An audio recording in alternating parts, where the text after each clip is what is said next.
You're listening to Dramas Over Flowers with Saya, Anissa, and Boromir.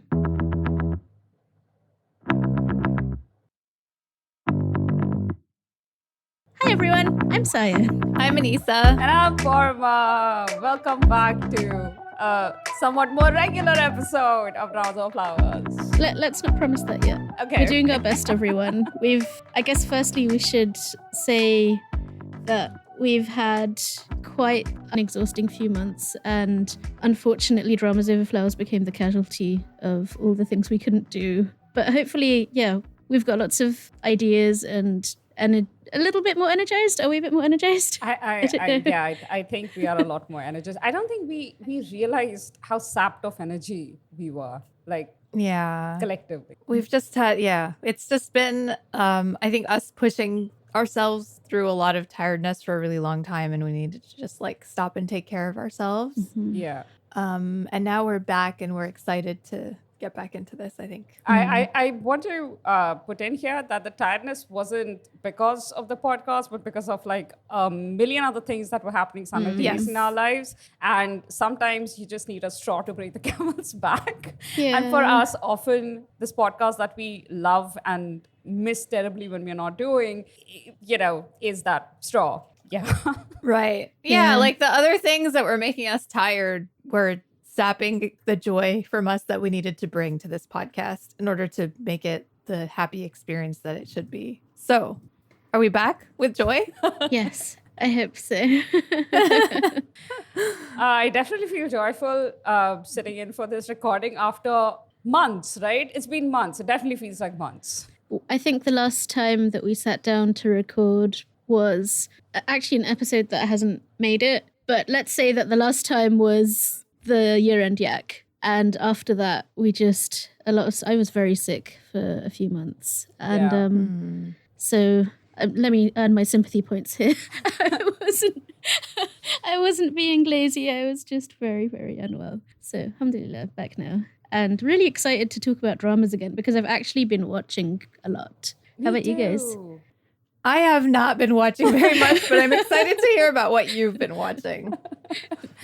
I think taking a step back from creator mode helped me get back into proper drama watching again, mostly by finally plowing through my really long list of great dramas from the last 10 years that I have somehow missed out on.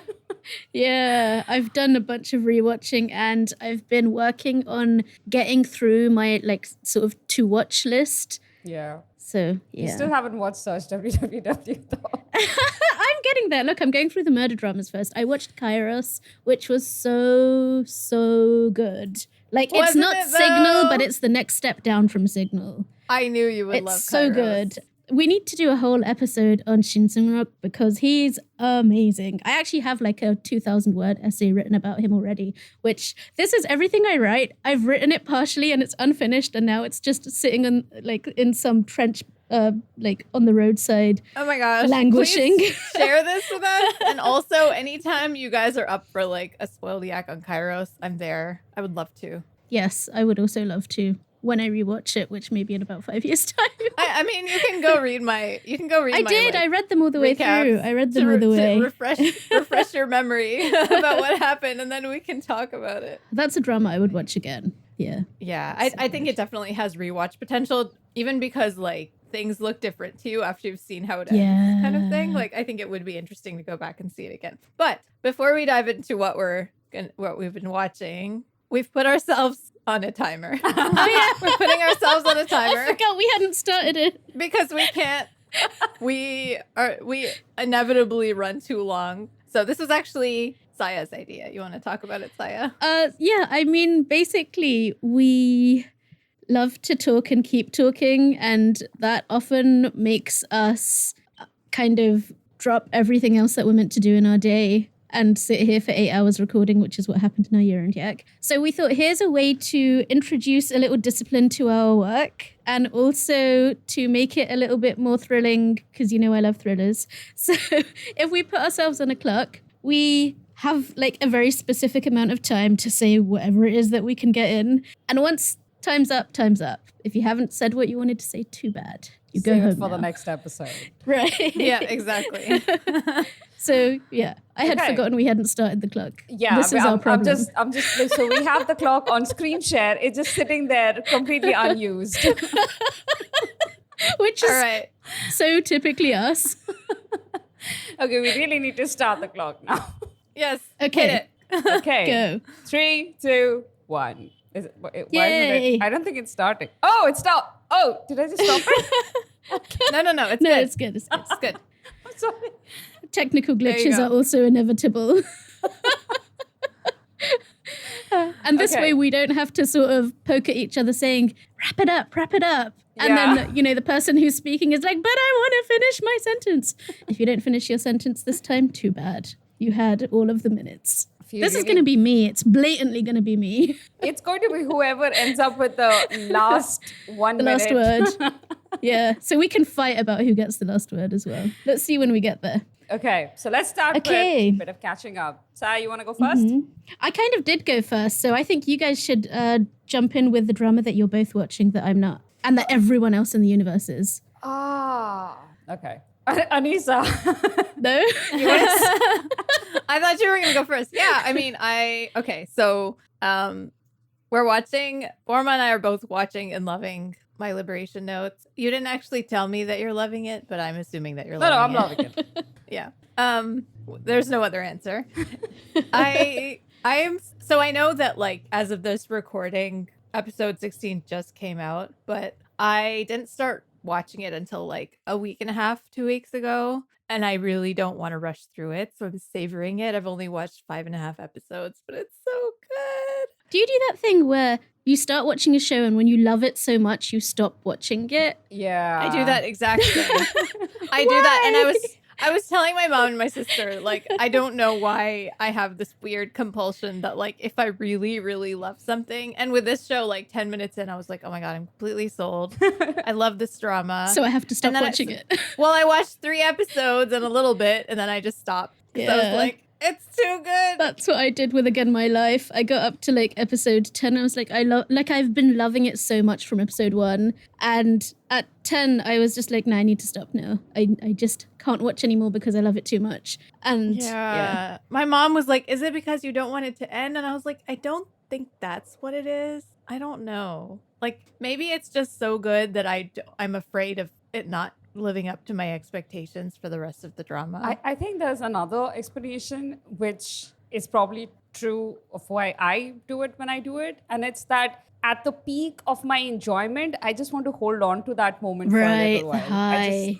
I just wanted to like reverberate through my mind and my subconscious for a while I go do other things. It just exists in that Yes. perfect moment for a little longer Yeah. because we're all aware that as the story goes on, it can never just stay that perfect, or maybe it'll But be it can. maybe it'll be perfect in other ways, Can, but not in but that it way. usually doesn't. I mean, like, it's a rare drama that gets better as it goes along. They do exist, and I have high hopes for this one because Maya Joshi writer, obviously. But like, I think there is that aspect of like we've been through so many disappointing endings, but I also agree that like whatever part of the journey you're at, like it's giving you a specific kind of joy right at that spot in the journey, and you're just like, let me just hold this in my heart for a little while and like walk around with this feeling. So I think you hit it on the head, Parma. Yeah, and that's exactly how I feel. It's why I usually end up stopping dramas either around episode 8 or episode 11 or 12.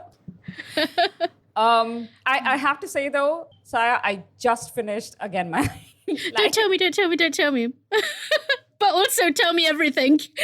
We're talking about that next. Okay, all right. So my very brief thoughts about My Liberation. I think Anisa was traveling when I started watching My Liberation Notes, and by the end of the first episode, I knew this was going to be Anisa's thing. Like, I really enjoyed it, but I knew that Anisa was most likely going to absolutely love it. Because there are so many elements that we find in these rare dramas, like maybe what was it called? Father Estranged or My Unfamiliar Family. You don't find these dramas often, but they are usually written really well, and they have these strange family dynamics done beautifully that it feels like you can see yourself a bit in this family, and also it's too real, all of that stuff. But here's the thing. I, you guys might disagree with me, but I do think the writing is a little too pleased with itself, which is why for me it doesn't reach the level of My Unfamiliar Family or Father Estranged, especially with Kim Ji-won's character. What was her name? Mi-jung. Mi-jung. Yeah. As the drama goes on, I'll Okay, wait. so I mean, I can't speak to that. Like, we definitely have to come back for a spoiled yak on this one, since I've only watched 5 episodes and maybe like a half. I do feel that it has the same flavor as Mayajashi, even though like it's, same writer, Mayajashi, My Mister. This is also the director of The Light in My Eyes and Listen to Love, also known as This Week My Wife Will Have an Affair, and also Law School, which I was like, what? Law School? But then that's I weird. remembered that Law School, my favorite parts of Law School were the slice of life ensemble character parts. And I mean, obviously the writer is the writer and the director is the director, but I found those to be very well directed. So like, it makes sense that this writer and this director kind of like their style is matching up. Like, I feel it is really matching up. It really is. And especially with screenwriter Park Hae-young, the director she was paired with on Maya Joshi, he had very similar aesthetics to Kim Suk-hyun. That's the Misang director. Right. And you can see that. Like, it was very obvious in the posters, but also just these long shots of like when they are traveling, they're commuting for hours. It's not just the clothing, it's like the slight greeniness of the fields that they're walking past. And it's just these long roads, these country roads, you can see that they have to go from the bus stop back to their home. It's hard to explain, but the aesthetics are similar, which is probably why I kind of feel like if we could get a hold of the actual script of the drama, we would probably be able to see actual descriptions of these scenes there, because it feels like she must be writing it with these scenes in mind. I was having the same thought. Yeah, because there's something about this writer that I really love and this is not something that's solely the province of this writer, but I think she does it really well, is that like the dialogue is really good, but also like the way that the silence between the dialogue is allowed to breathe. Most dramas don't have, and most writers don't have the confidence to do that. And I love how she just does it. Like, there's a lot of stretches of silence. And I think like one of the things about this show is that it uses silence like a weapon. And it really puts you in that uncomfortable space of like when the silence has gone on so long that like you're feeling kind of antsy. I mean, I know not everyone feels antsy with silence, but I know like a lot of us are like, well, like nobody's saying something. This is very awkward. Like, for example, the way the dad uses silence. He uses it kind of as a way to control the atmosphere in the house and in the family. Or like the way that Mr. Gu, Sansaku, kind of uses silence as like an insulation against the world, or like as a protective barrier around himself. Yeah. I just really like, not only is the dialogue really good, which like the dialogue is great. I don't know about it being like pleased with itself, but like there was this one line, I think in episode 3, where Lee Min-ki's character says, "I really hate this season." And they're like in the middle of summer, and he says like, when the air that you breathe in is the same temperature as the air that you breathe out. And I'm like, yeah. And I'm like, okay, maybe people don't really talk like that in real life, but do I care? No, I love it. It's very writerly, and in a way that I enjoy, not in a way that I find pretentious. I mean, I guess what you're saying is that it kind of becomes pretentious later on. I guess I don't think it becomes pretentious. I think it falls in love with its concept a bit too much, especially with Mi Jung's character. But unless you've watched like 12 to 13 episodes of it, it's really hard to explain what I'm talking about. So we'll discuss this in the spoiled yak. We'll come back to this. Yeah. I think for me, what I really love the most so far is Mi Jung's character. Initially, so did I. Kim Ji-won. Yeah, because there's something about her. Because on one hand, like, you know, I can't help but compare this to Maya Joshi just because it is the same writer and it is kind of a similar going to work and, you know, sort of not really fitting in and not really being able to be your full self at work. And there's the whole thing of like, you know, this group of people in a neighborhood that are just interacting in their daily lives and they have all this history and you don't really find out the history right away, but then it slowly reveals itself. So like in that way, it's very similar. But I do find this like a little more predictable than my Mister because I mean, you know, in that first scene, I mean, it was pretty obvious to me in that first scene that like, what's the older sister's name? Ki-jung? Yeah. Yeah, that Ki-jung and Ikyu's character were gonna have some kind of romantic intent. Like it was so obvious. Like she embarrassed herself that badly and said, I will never be interested in someone like him. Yeah. So I mean that was very K-drama and I was like, okay, they're either gonna end up together or they're gonna have some kind of love line. Like it's obvious. So in some ways it is predictable, but in other ways, like just the beauty of every moment has completely captured me. So things like, you know, that whole sequence where they have, I think it's the birthday party that they have for Hyuna and they are like Mi-jung has been feeling this sort of build up throughout her whole like last few days of how everyone else around her is so good at talking and she's never able to like express herself and I know what she you're can't saying. get the words out. And then like at the end of the night, she's like, I think she says to her like something like, I wish I could talk the way you, and she was like, but you don't say a lot, but everything you say is so precious, like because of that. And that's what I love about you. And so like things like that, you know, just like little moments. I think this drama really does those little moments really well. Or there's that moment, there's that whole scene where like Lee Min-ki's character Chang-hee and his two childhood friends are like bickering and drinking outside the window because they like push the little table under the window because the dad is in the front yard and they're like we can't drink in the front yard, like dad's there. And the mom like opens the door and she gives them food but at the same time like she overheard them complaining about how like there's no joy in life. She's like, you should have children, then you'll know real joy. And then even he's like, oh, you just had joy for like 2 years and now like the rest of your life is miserable because of us. Like, what are you talking about? And also like, are we supposed to keep having kids until we're 80 in order to feel joy? And she's just like, and it's just, I mean, it's a very real kind of bickering between parents and children. And then she like goes back to the kitchen and she like looks fondly at his picture. And even though she's kind of annoyed with him, when he was a toddler, of course. Right. Of when he was like small, like 5 or 6 years old. And she's like, only your size has grown. You're still the same. She kind of just like smiles at him. And then he says something else. And she's like rolling her eyes. It's just like so like that with the way that captures those kind of relationships. Yeah. It's just so good. I know I'm going on a lot, but like that's just kind of what I love about the show right now. I understand everything Anisa just said. My one addition to our conversation here is that I have always loved Lee Min-ki, but as Chang-hee, as the guy who can't shut up about his deep observations about life, like he goes on and on and on and on, I am utterly in love. I love this guy so much. I love how much he complains. He complains so much about this one colleague that he sits next to. It's endless. And then he's like going on and on. And then he's like, she just talks all the time. Like, I can't get away from it. I have to hear about her, what she ate for breakfast like 3 different times because she tells her. And then he like has this moment of self-realization. He's like, oh, he's like, I talk a lot too, right? And his friend's like, just eat your lunch.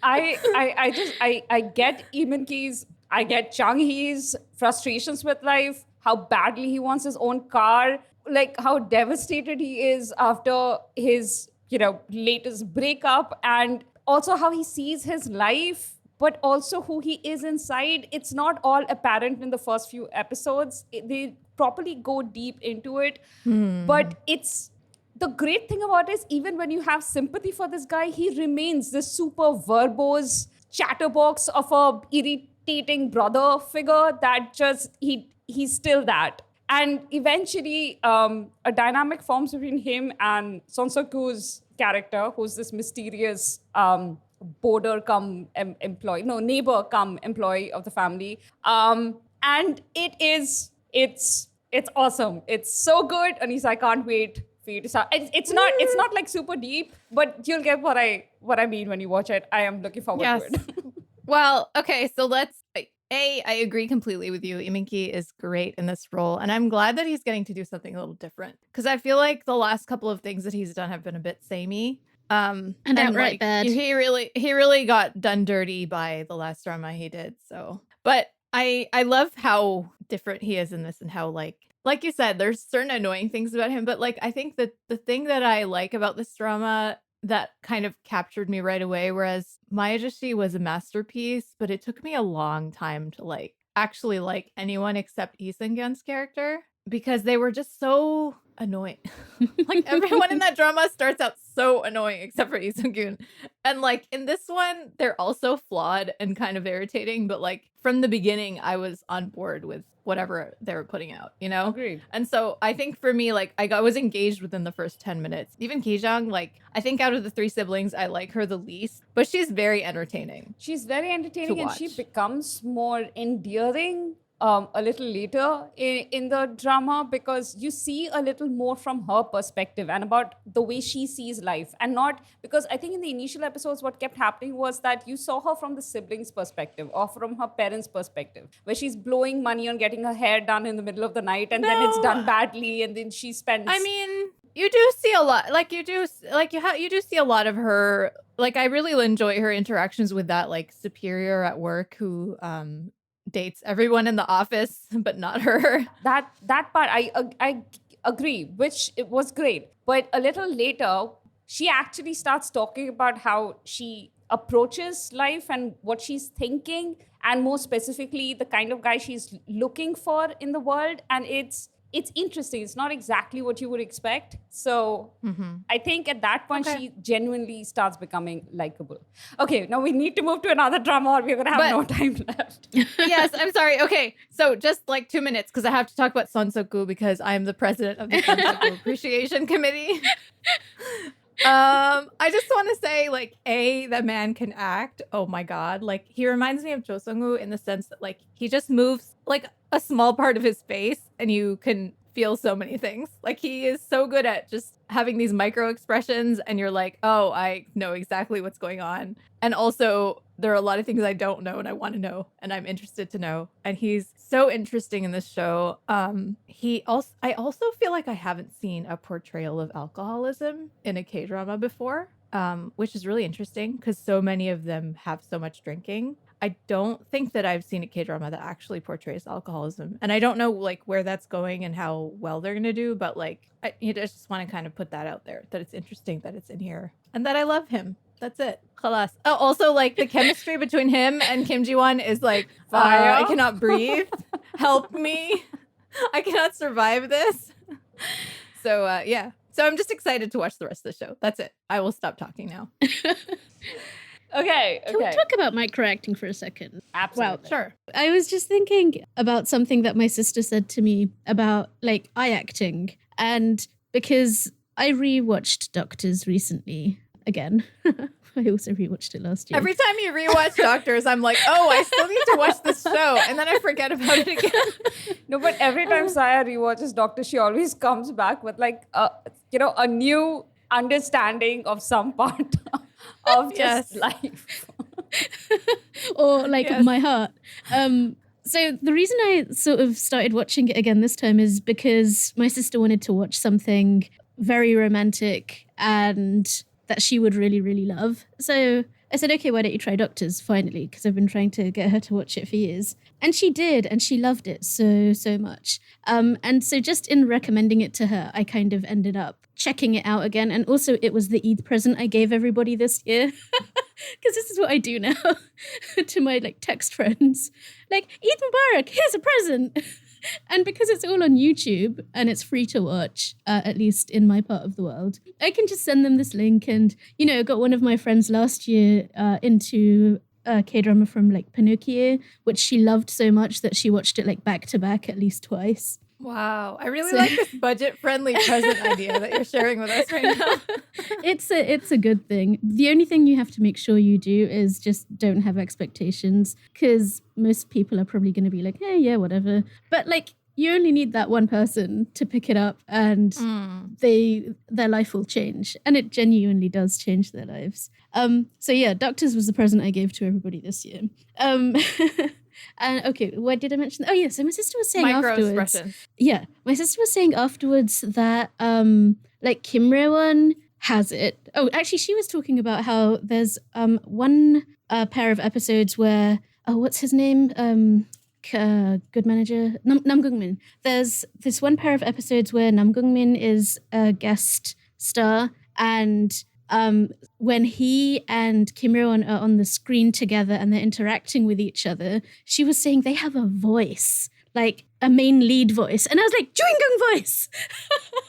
Yes! Yeah. And so then I explained to her, like, your whole Kyung-young face thing, and about how I understood it a little bit differently to how you understood it. Like you when you say Kyung-young face and you say you mean something specific, but when I say it, I mean something else.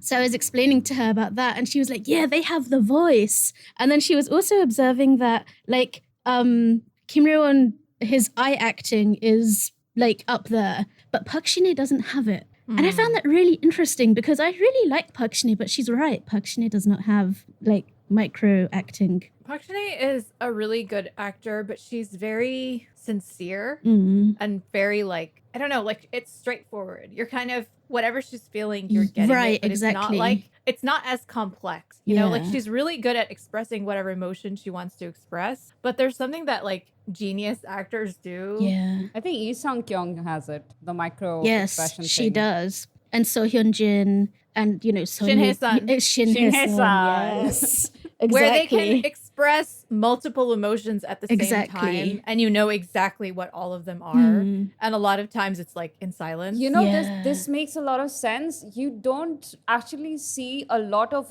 really close-up shots of Park Shin-hye, where it's focusing entirely on her eyes or on the upper section of her face. But you see those kind of shots with Shin-hye-sun and Lee Sung-kyung. You see a lot of those Right. shots where they're practically zooming into their face, because at those moments They're giving you something else. yeah. Yeah. They're giving you so much. Yeah. Can we just quickly go back to Kyung-young face? Because I want to hear how you think of it differently. Because I didn't know that you thought about it differently. So just to clarify, like what I mean by that term, in case you missed our year-end yak when we talked about it, is like I came up with this term when I was watching Imitation, because the male lead of that, I only knew him as a member of U-Kiss from, like, you know, 5 or 10 years ago, however long. This is I don't want to Jun, know right? how long it's been. Yeah. Junior. So Lee Jun-young, and I was like, oh, he has Kyung-young face, and like Kyung-young face. Kyung-young means main character, and it's like not only that he's a really good actor, but also like whenever he enters a room or like whenever he enters the screen, it doesn't matter what else is happening or if somebody else is talking or if the main focus of the scene is on somebody else. He's the one that you're most aware of because he just has that presence and that charisma, and like he's always the most interesting person in the room. So that's what I mean by it. But I'm curious to know like what you mean. by it, Maybe or how I've you understand misunderstood it. you before then, because that is how I understand it. What But did also, no, like- wait, what? Where were you when I was What did you think Anissa meant? Okay, now I need to know. I literally explained this in the text that I sent and also in the year-end yak. I know. Why did I think something different? So the conclusion is Saya never listened to it. Oh, that's not true. The conclusion is Saya has No, a I'm really just kidding. trash memory. Okay, yeah, basically that. But yeah, okay, that is exactly it. Okay. I'm glad we came Oh to this agreement. no. Okay, also I was so curious. No. Uh-huh. But also one more thing, which is like not to do with like charisma or presence, but like the way that if you were only to visually look at them like in a still, you would know who was the main character. And this is sort of the thought I had when I was watching My Strange Hero, which was a few years ago. And I remember there was like the school scene of like the kids all walking down the corridor like in formation, Yoo Sung-ho at the front. But you could look at him and you could look at everyone else and instantly you can, like, there's a visual difference. Like, he's more sharp, he's more chiseled, he's got cheekbones, and the others were all sort of soft and round-faced, and you're just kind of like... older than the others. Well, yes, but also kind of like you knew who was carrying the room. So it is the same thing as Anissa's saying, except I also had that as a kind of a... They didn't have to be in motion for you to see that. That's true. But you know what? Aside from simply how the main leads tend to look, and of course they are cast as main leads because they have a particular kind of look. Right. That's very manufactured in that way. But also makeup and the way you light a scene, it's all... The main lead always has a different kind of makeup than the rest of the cast. It's supposed to make them stand out. Right. And the framing, the way you cast everybody else, the slight difference in the shade of uniform, if it's a school scene, these are all things that are supposed to subconsciously tell the audience who the main characters are, which is why you often know who relevant characters are in a scene even before they're introduced to you as part of the main cast. You just know they jump out at you. They look different from 100%. The rest of the crowd. But yes, and also there are certain actors that get cast in main character roles all the time, and I just never feel that energy from them because they just don't have it. I was going to say you can have the look but not the presence. For example, Business Proposal. Oh, what was his name again? That kid. You know. I know. Chen.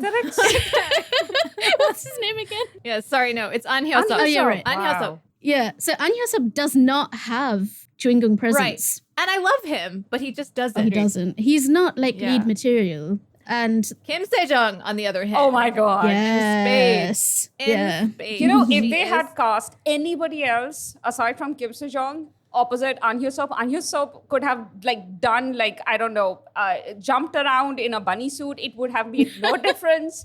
It would have made him cuter. I mean, sure, but this drama wouldn't have been what it was when it was airing without Kim Se-jung. Absolutely true. Yeah. I don't think it would have been. I think it would have been a very forgettable kind of throwaway show if it wasn't for her being cast as the main lead. Yeah. Which is a shame because I had very high hopes for it. It was very funny, but he didn't have the requisite charisma to carry that role to its maximum.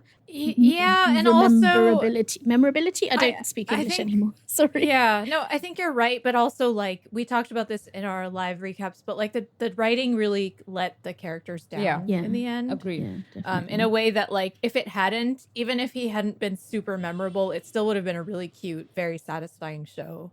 But they didn't uphold what they kind of promised us in the beginning. My sister literally just texted me now to say that she hates that in dramas when a couple gets together and they stop being who they used to be before they got together. And she said Business Proposal did exactly that. 100%. So much. Very, very well said, Saya's sister. Okay, y'all have to talk about Again My Life. We don't have that much time left. Oh, okay. Again My Life. What's his name? Lee Joon-gi is just...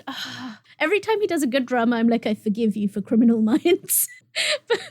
but also... You need to forgive him already. It's been so long. No, I keep remembering, every time I watch him in a good drama now, I'm like, okay, I forgive you for Criminal Minds. But it's but you already forgave him, which is very unfair because apparently I still hold it against him. That's what I'm saying. You should have forgiven him after one show. Why is it so many shows and you're still having to forgive him every time? So what is this drama about? Please tell me. Oh, do you want to do it? Yeah. Go on. Okay. So this all happens in the first episode, so don't accuse me of spoiling anything. And it's the basic premise. So a very tiny bit of magic realism is involved for the setup to actually happen, but this is not a magic-y show. Okay, so what happens? Lee Joon-gi is a prosecutor, a super dedicated, hot-tempered, ready to take down establishment prosecutor. He goes up against this really influential political figure played by Can we not name the rapist, please? Wait, he's a rapist? He was arrested in 2001 for having sex with a minor. I did not know that either. Why is he allowed to act again? Nobody knows. He's getting cast in another drama he has already been cast. That's coming out Well, next. at least he's playing villains in all of them, so... That's true. He seems to have just nailed that role. I mean, he always plays a villain, but I mean, it's so much more believable now. But like you're still getting paid to work and show up on the screen. So. Yeah, I mean, he's getting main role billing, right? He is. Yeah. Yeah. He's not suffered from doing disgusting, vile criminal Okay, let's things. keep this in because, Oh, okay. hey, more awareness, the better. So, without like glorifying vile criminal, let's get to the synopsis. So, Okay. Lee Jun-ki's prosecutor goes up against this big politician dude who's like this manipulative. Basically, he's super powerful.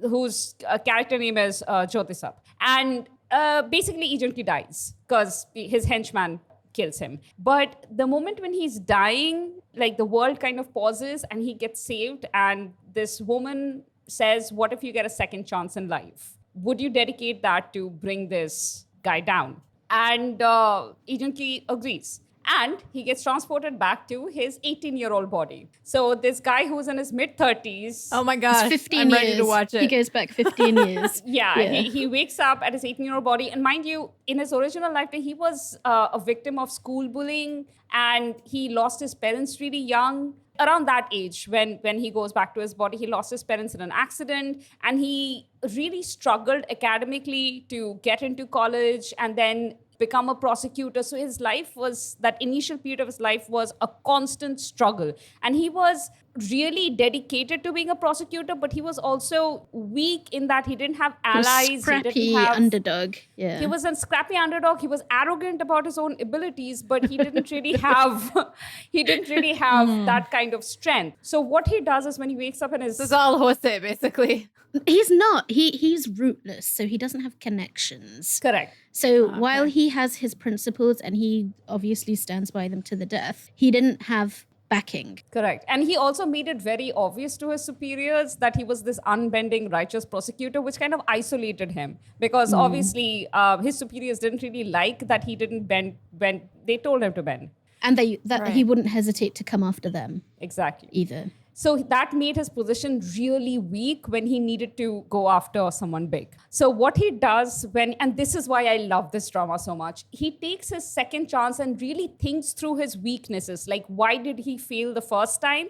And just imagine being 18 and having an absolute goal to dedicate your life to. Not some vague goal like, I want career and children and love. Right. But also, he's got his memories and his experiences of that life that he's lived. So he's already ahead of the game. And he apparently has like the most, like he probably has eidetic memory. He remembers every detail of his past life. Every case he came across, every news clip he saw. It's glorious. But no, they did it in a really, I don't think his memory was doesn't. Like that. He doesn't have eidetic memory, but he is He really paid smart. attention to the world. Yeah, exactly. And he remembered things in his past. He remembered specific cases that he had worked because he had worked on them. And like one of them that he came across actually was his very first case. And like he goes around. Actually, I don't want to. Let's not spoil the entire. It's so good. Yeah. No, as someone who hasn't started watching it yet, but like this is such a compelling setup because usually when people get sent back in time to correct something, it'll be like their own flaws, 2 weeks, or no, and also like that it's not that far. Oh yeah, back, like it's right? it's a temporary. Usually, this is a long game, 15 years, right? And even if they do go far back in the past, like in Go Back Couple, it's like a short term thing, and then they have to come back to be returned to their. Yeah, and kind of see how things have changed. But here he's already dead. So there's no way for him to change his present. He's just, like you said, going back to just devote his life to bringing this one person down, which is But it's smart, also like a reset. Like he's getting a second chance at doing that, like living life again. Right. From that point. Right. But with all of his future memories and skills intact as well. Which is, it's just so is good. part of the deal that if he brings this guy down, he can still live, or does he still have to be dead after? There's no deal. This woman just asks him, who's she's basically like a Grim Reaper, right? She identifies as a Grim Reaper, and she basically just says, "Will you dedicate your life to this?" And Lee Jun-ki's character is just so freaking mad at being killed off at this point. He's like, "I will do that," but you know, after his rebirth, quote unquote. it's not like he's fueled by rage. That's not it. It's just that he knows that he's in a game that has an ultimate boss that he has to meet at some point. He just wants to be prepared for that challenge. So he plays out his life again, but always making a slightly different decision than he did before. And those decisions start getting him, in a better position academically, better position in a lot of different ways, gaining him allies and friends for life, things that he couldn't do because he was so bitter and driven, by sad circumstances before. He gets a chance to properly do this time. And it's really satisfying to watch. Honestly, I would totally waste that second life. I would do exactly what I did in my first life. But I mean, it's nice to see I guess, him.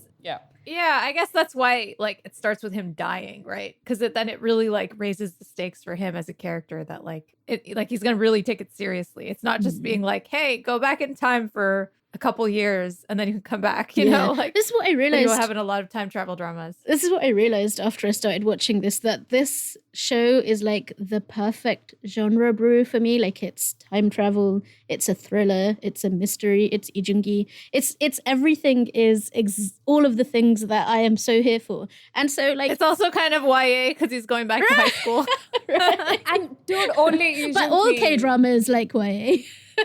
That's true. No, but seriously, what is it with this man's face? I mean, how old is he? Is he 40? He probably is close to 40, ageless. Right? He's 42. Yeah, 40, he's he's the 40. male version of Jang Nara. They just don't He gets younger with age. He's totally gotten younger in the last couple of years. I mean, I do worry a little bit about him because I know that in the last few years he's been doing a lot of extra dieting. You can see that he's lost. You could see that especially in Lawless Lawyer. In this one, he does look a little I don't know, better fed. I want him to be a bit fatter. Because I mean, he's incredibly fit. He's very lean. He's all of those action things. Sequences. Did he so become a amazing? monkey? Amazing. No, I mean he's always been amazing. Directors love him because he's so physical. I mean, watching this drama, he does his own stunts. He always tends to do. I don't know why I do this, but every time I watch Lee Jung-gi doing something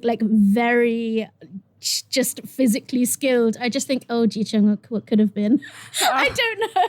It's just that's the career trajectory I want for Ji Chang-wook. You have forgiven Ji Chang-wook every bad drama, but poor Lee Jung-gi can't get over the one bad choice. Criminal Minds. No, I will forgive Ji Chang-wook when he does a good drama again. And his next one is a thriller, right? I'm going to give that one a chance. Because the boy can act. He can act so good. But he just doesn't seem to do good dramas. And that's so frustrating because I have seen Healer. I know how good you are. I've seen Warrior Victim Sue. The first time I saw him was in, I think it was the Sons of Soul Pharmacy House, maybe? It was a family drama, and he plays the youngest brother, and I don't know, he had 3 or 4 older siblings, and he barely had a role. His storyline was his best friend from high school had a baby that she couldn't take care of, and so she left the baby with him. So he's this 18-year-old student who's suddenly taking care of a baby, and his parents are like, why are you taking care of this baby? It's not even your baby. And he had a buzzed haircut. He was so not important to the story. He was a very minor character, but I was like, oh, this kid's gonna be a star. Because he has it. He has the chewing gum. He has, I have started to suspect that Ji Chang-wook, especially after I watched The Sound of Magic, I've started to realize that Ji Chang-wook usually nowadays chooses roles where his character is very romanticized. The kind of dialogues he speaks, the way he's positioned. And so if you watch The Sound of Magic, you kind of realize he seems to believe his own myth. The way he performs, he sees himself as this old-fashioned romanticized actor. I think he would really he prefers shine on theater. He is a theater actor. He does musicals and he has preferred them on many occasions to doing dramas. So that might be it. But I think you're onto something too about him not really being willing to be messy and not look good on screen. Yeah, I feel like that really is because he was traumatized by K2. I mean, for how long? So I don't It think was. we can. Have you watched K2 though? Have you seen what they made him do in that? I have watched a couple of episodes. I really couldn't stand. I mean, watching just it that after towel fight No, thing. I know, That was I know. like, But why I would loved- you do that? I loved to an how actor. the Spies Who Loved Me had a scene that basically recreated Oh, did that. they? It was so funny. You need to watch The Spies Who Loved Me, Saya. It's so That's fun. on my list. Before we run out of time, I just want to say one thing about like Lee Jung-gi and Ji Chang-wook, which is that this wasn't his debut role, but in 2009, Lee Jung-gi had a drama called Hero, where he played a kind of, is it like a neighborhood lawyer or something? And Ji Chang-wook has a very small appearance as like a group magne in that. So if you want to see Ji Chang-wook with no screen presence, absolutely green, a complete nobody, Hero is a really good drama. I mean, it's very low key, sort of slice of lifey, nice drama, and it's not about Ji Chang-wook at all. But you can see him in there. Okay. That's a very funny appearance. Which year was this from? 2009. Oh wow, that'd be baby Ji Chang-wook. Very baby. And this is like Lee Jung-gi already sort of in his, I mean, Is this he's been post at his My Girl? peak for like the last 10 years. My Girl was 2007, Post right? My Girl. Yeah. My Girl is the first time I ever saw Lee Jung-gi, and I will never forget his like swishing, beautiful hair blowing in the wind as he drove along the road in Jeju Island. Beautiful or So good. awful? I loved it. Oh, I thought it was the worst. I thought it was a wig. I liked My it. Girl was 2005. Wow. I mean, it was 2009. Okay, things were different back then. yeah. Yeah. I mean, hey, we still loved Lee Jung-gi's swishy hair in Scarlet Heart, so, you know, some things don't change by decades. Yeah, I mean, his hair always looks good and his shirts always look Oh, Yes. we've run out of time. Oh, that's it. good. Okay. All right. Okay, so that's it for this episode. Okay, good job, guys. Oh, I love this. Timing is a really good idea.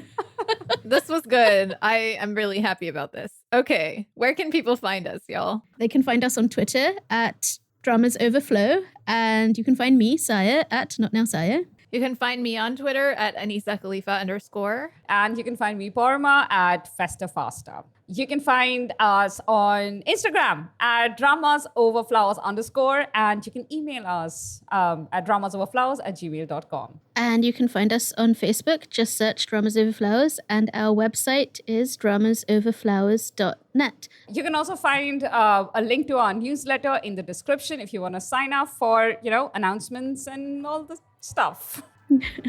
Dramas Over Flowers is part of the Frolic Podcast Network. Find more podcasts you'll love at frolic.media/podcast. Good. And that's it, y'all. That's it. That's Bye, it. everyone. Bye. Bye.